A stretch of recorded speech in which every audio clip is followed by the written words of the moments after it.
Raise your hand if you ever justified eating junk food because you needed it. Well, I'm not surprised, because this is just the way we work.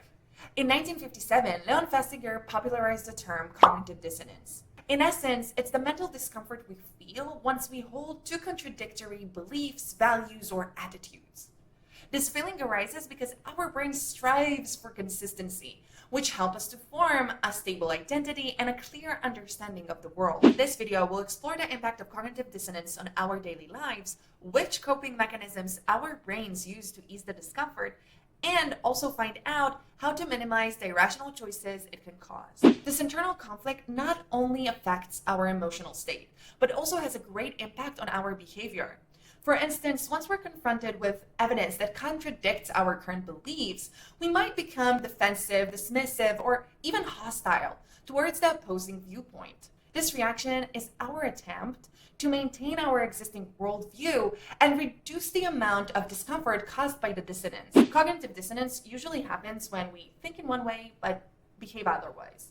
For example, most people will consider themselves as environmentally conscious, yet only commute by car and will use plastic utensils. That doesn't make any sense! Nonetheless, those people do not always feel the discomfort because our minds go into overdrive trying to reconcile our previously held beliefs. The obvious solution would be either to change the beliefs or stop the contradictory behavior. And the previous example of the environmentally car driving, let's call her Amy from now. Amy could either stop considering herself as an environmentalist or stop using her car. However, as we know, it's not always simple. So our brains rely on different coping mechanisms to alleviate this discomfort. Let's name a few. When we engage in a behavior that contradicts our beliefs, our brains try to find excuses to alleviate the sense of guilt. Amy could tell herself that she's too busy to count on public transportation. She could also tell herself that she will recycle more and will make up for it. Oh, she could also tell herself that since Taylor Swift is taking her private jet practically everywhere, her driving her car won't make much of a difference. Downplaying the dissonance-causing issue is another strategy.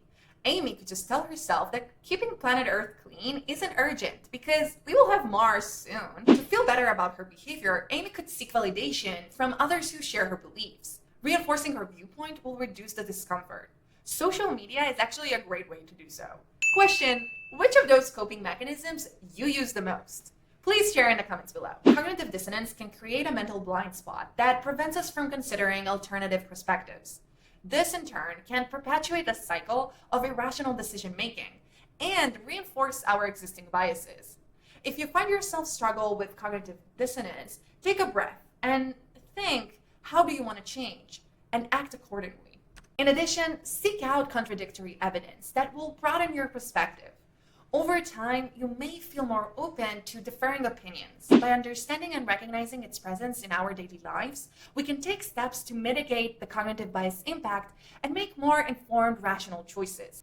Speaking of which, if you still aren't convinced that sometimes you make irrational choices, make sure you put it to the test in the video right here.